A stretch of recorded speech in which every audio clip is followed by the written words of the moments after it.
Hello दोस्तों। आज हम लोग पार्ट 5 पढ़ने वाले हैं, यानी ऑर्निका 10th क्लास ऑर्निका का लास्ट चैप्टर क्या है। 10th क्लास ऑर्निका का लास्ट चैप्टर 5 है, धरती कब तक घूमेगी। 5 चैप्टर क्या है, धरती कब तक घूमेगी। एक ऐसी कहानी है, यह राजस्थानी भाषा की कहानी है। धरती कब कब घूमेगी कैसी कहानी है। ऑब्जेक्टिव में पूछेगा धरती कब तक घूमेगी कैसी कहानी है, तो राजस्थानी कहानी है। ठीक, इसका लेखक कौन है। इसका लेखक कौन है। इसका लेखक है सांवर दैया। इसका लेखक कौन है, धरती कब तक घूमेगी। इसका लेखक है सांवर दैया, जिनका जन्म 1983 ईस्वी में हुआ था।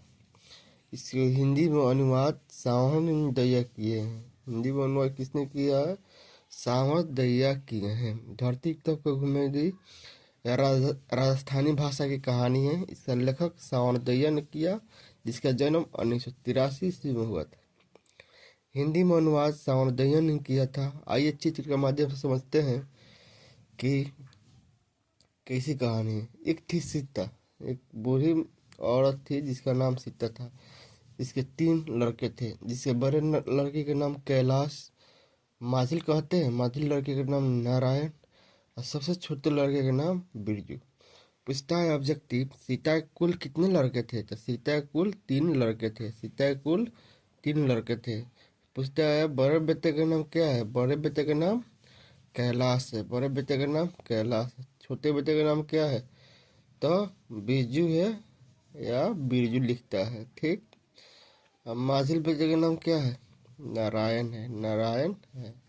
ठीक, उसके बाद कैलाश के पत्नी के नाम क्या है, कैलाश के पत्नी का नाम क्या है, राधा है। कैलाश के पत्नी के नाम पूछता है ऑब्जेक्टिव में, कैलाश के पत्नी का नाम क्या है, राधा है। और नारायण के पत्नी का नाम क्या है, भौरी है। नारायण के पत्नी के नाम भौरी है। कैलाश के पत्नी का नाम राधा है और नारायण के पत्नी के नाम भौरी है। अब बीजू की पत्नी का नाम क्या है, पुष्पा है। पूछता है कैलाश की पत्नी का नाम क्या है, राधा है। नारायण के पत्नी का नाम क्या है, भौरी है। बीजू की पत्नी का नाम क्या है, पुष्पा है। ठीक, उसके बाद एक दिन के बात है कि सीता के 3 लड़के थे, पुतु थी, और तीनों यहाँ खाती थी, खाना खा रहे थे। तो बड़े लड़के ने बोला कि माँ कब तक तीनों के यहाँ खाएगी, इसके लिए कुछ शर्त रखा जाएगा। इसके शर्त क्या रखा गया, एक एक महीना खाएगी। 1 महीना बड़े लड़के के पास, मैंने कैलाश के पास 1 महीना हो जाएगा, तो नारायण के पास, इसके बाद बिज्जू के पास। मैंने 29 दिन कैलाश के पास खाएगी। जैसे 30वां दिन होगा वो नारायण के पास चला जाएगी। फिर 29 दिन होगा इसके यहाँ, उसके बाद 30वां दिन है, फिर बिज्जू के यहाँ चला जाएगा। ठीक, उसके बाद यही यही कहानी का भाव है। उसके बाद सीता ये सोच रही थी, अब इसको घर में घुटन महसूस हो रहा था। घर में क्या महसूस हो रहा था, घुटन महसूस हो रहा था। इसका इसके समझ में रहा था कि धरती बड़ी हो गई है, धरती बड़ी हो गई है, आसमान और नीचे आ रहा है, ऐसा बुझा रहा था। ये अपने घर में घुटन महसूस कर रही थी। इसके बाद एक दिन के बाद है कि कैलाश के कैलाश के कैलाश की पत्नी क्या है, राधा। राधा राधा क्या क्या चीज़ के हलवा खिलाती थी, तो राधा दाल का हलवा खिलाती। पूछता है ऑब्जेक्टिव में, राधा किस चीज़ का हलवा खिलाया, तो दाल का हलवा खिलाया। ठीक, राधा पूछता है राधा किस चीज़ का हलवा खिलाया, तो दाल का हलवा खिलाया। किसको खिलाया, तो सीता को खिलाया। ठीक, उसके बाद एक दिन के बाद है कि भौरी के बेटे के जन्मदिन था। भौरी के बेटे के जन्मदिन था। सीता को उसने रसमलाई ला कर दिया। पूछता है रसमलाई किसने खिलाया, तो भौरी ने। रसमलाई किसने खिलाया, भौरी ने खिलाया। तो भौरी ने रसमलाई सीता को ला कर दिया।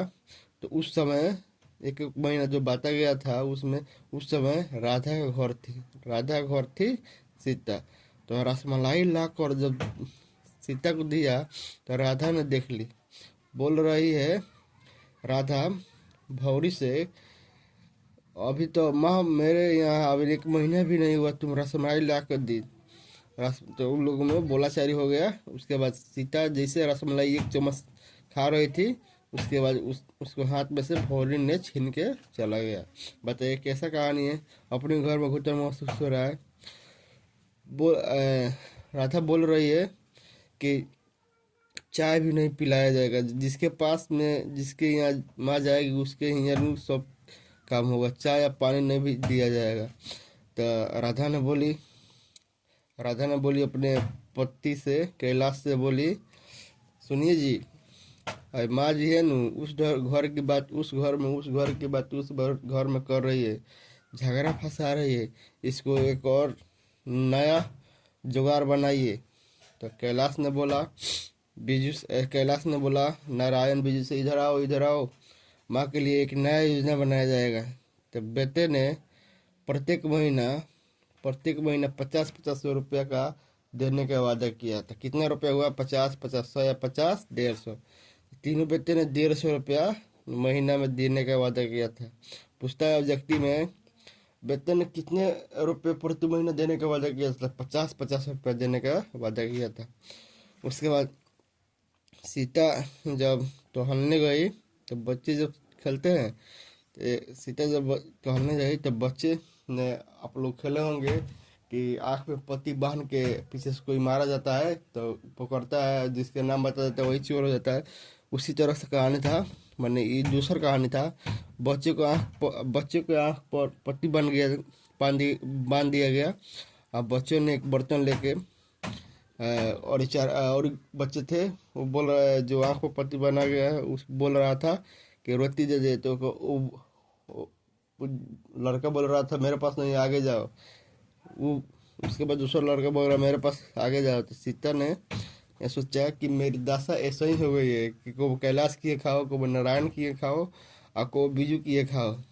उसके बाद इसने 1 महीना खिलाया। उसके बाद 50 रुपया बांध दिया प्रत्येक महीना। 50 रुपया बांध दिया। तो बोल रहा है कि 50-50, 150 रुपया हो जाएगा। हम माँ अपने से खाना बना के खाएगी। बताइए। तो जब सीता घर से जा रही थी, उसको लग गया कि धरती छोटी हो गई है, आकाश फैलता जा रहा है, सड़क भी चौड़ी होती जा रही है। उसको भी लग रहा है, जब मेरा सीता को लग रहा है जब मेरा पति होता तो ऐसा नौबत कभी नहीं नहीं होता। कहानी के तो यही भाव है। चलिए मिलते हैं। ओर्निका चैप्टर आपका समाप्त हो गया। अब भगवान देखते हैं, उसमें से लाएंगे वीडियो। चलिए, चैनल पर नए हैं तो चैनल को लाइक और सब्सक्राइब करते रहिएगा। चलिए आज के लिए इतना ही। Thank you.